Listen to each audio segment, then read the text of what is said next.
Hello, my name is Diego Brijaldo, and today I'm going to be talking about my film as the director, editor, and cinematography.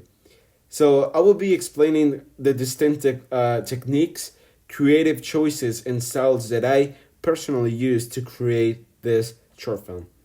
So, basically, my film evolves in the understanding of character and human emotion. So, once again, as a director, cinematographer, and editor, I wanted to first understand and have clear of what was the idea that I want to communicate to the audience. What was the purpose of what I was doing? So, as you saw in the opening shot, I first introduced the audience not to the subject, but actually to where the subject was situated by showing up a specific landscape.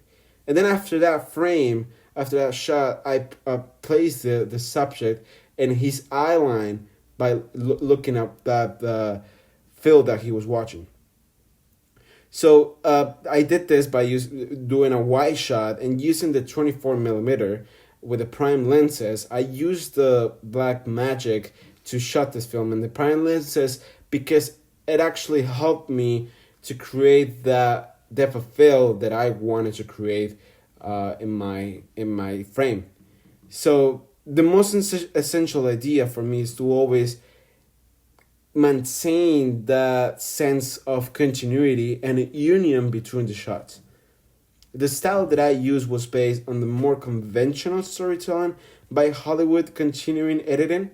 So, similar to Hollywood films that we have watched, such as Pulp Fiction or Silver Linings, I I used the same creative choices, if not with some differences that Quentin Tarantino, the director for the over film, used, which was always establishing the space, always letting the audience know where is the subjects or the subjects are situated.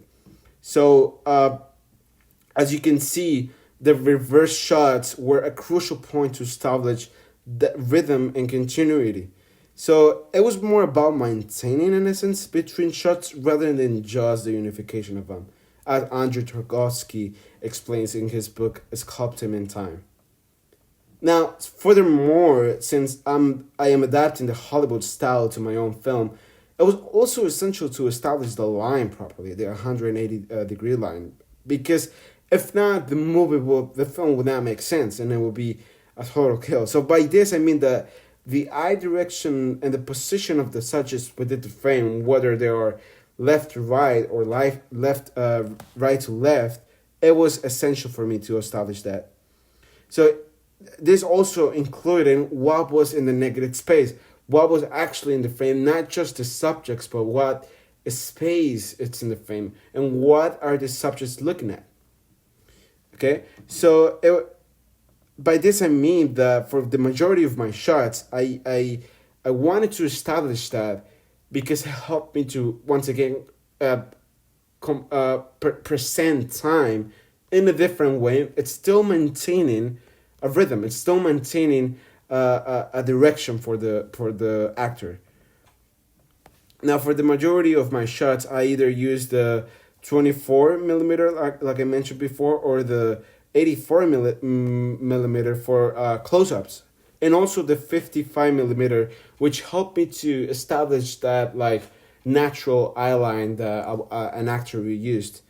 So it also portrayed the character interaction better, which I was one of the decisions that I wanted to have.